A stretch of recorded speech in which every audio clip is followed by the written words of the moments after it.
Okay, so some of the most popular activities, playing sports, eating out, watching movies, but if you'll allow me to throw one more hat into the ring, how about hating stuff? The human population's favorite pastime. But you know what they say about hating? It secretly means that deep down, you actually care. In fact, quick little story for you that goes back to my grade school days and has to do with Christopher and Sarah, who liked each other, but from the way they acted, you'd never know it. We're talking all your classic antagonistic schoolyard banter between the two of them. And I think at one point somebody even got called a butt face. I know. Shots fired. But eventually their liking each other would prevail, and they became a bit of a pair, to which the rest of us would all sing Christopher and Sarah sitting in a tree. Kissing.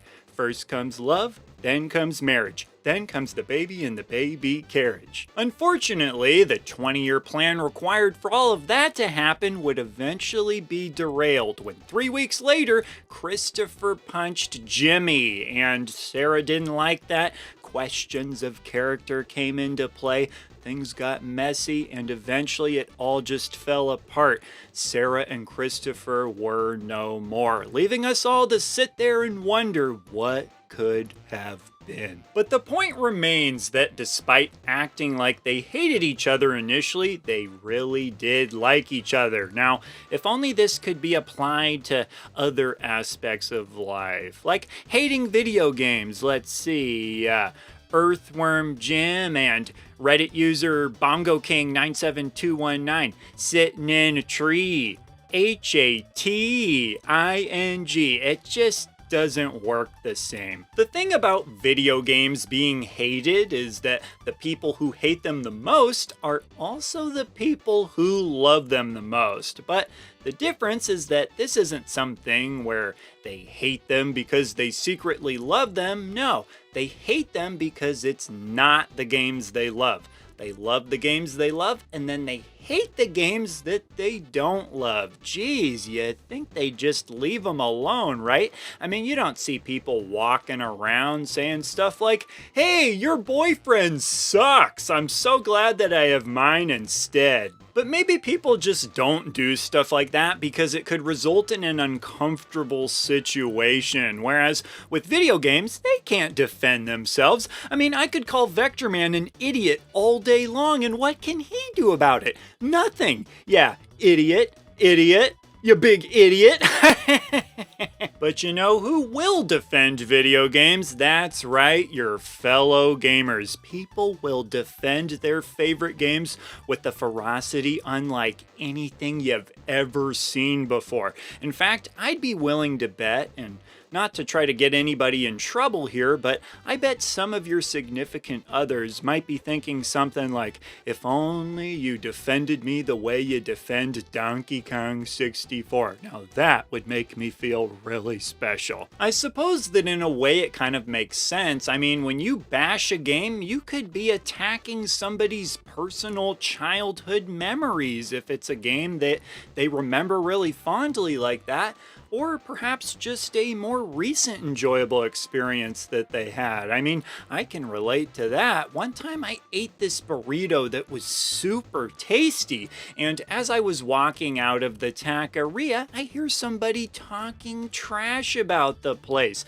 That made me want to jump up onto the table, rip my shirt off, and start swinging my arms around like some sort of crazed monkey man. I think the biggest reason why people hate on games is because initially it starts out as them feeling pressure to like the game for one reason or another, but most likely because everybody's been saying that the game is really good.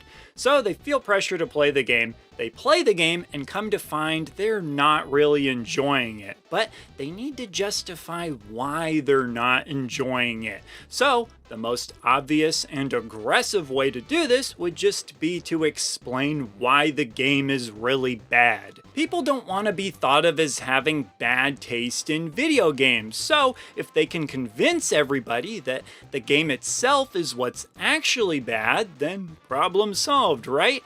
Well, I'd say wrong, because I don't know about you, but last time I was poking my nose around some gaming forums, there's not a whole lot of convincing going on.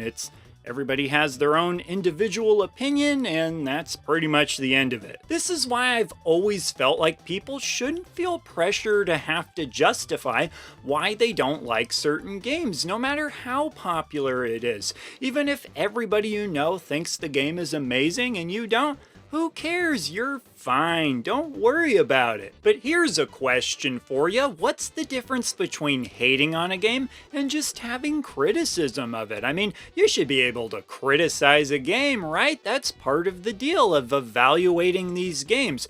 Well, it can get kind of blurry when it comes to that, but I suppose a good example would be something like saying, "This game sucks," without saying any reason why or anything like that, as opposed to calmly just explaining some of the mechanics in the game or some design choices that you didn't agree with in a way that's not charged and super aggressive, attacking, that sort of thing. But whether it's hatred or criticism of a video game, the thing that I always come back to is that there's clearly a lot of passion there. I mean, there's very few things that I would even bother taking the time to criticize. Most things that I don't like, it's just, okay, move on to the next thing.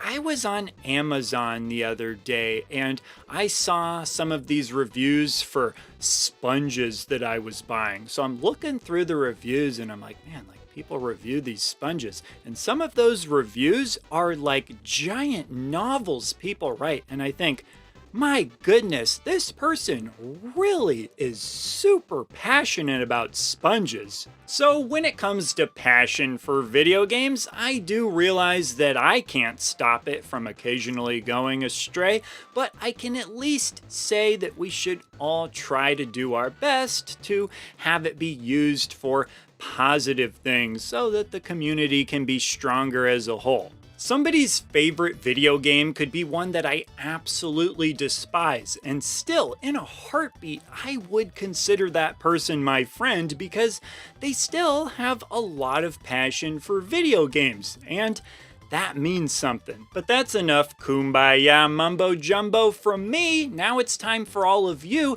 to answer this video's question, which is, what's a game that you thought you hated at first, but as it turns out, buried deep down, you actually loved that game? I'd be curious what kind of answers you might have. So with that, leave your response down below and I will see ya in the next video. He's the retro bird, yeah. And he's talking about video games. He's the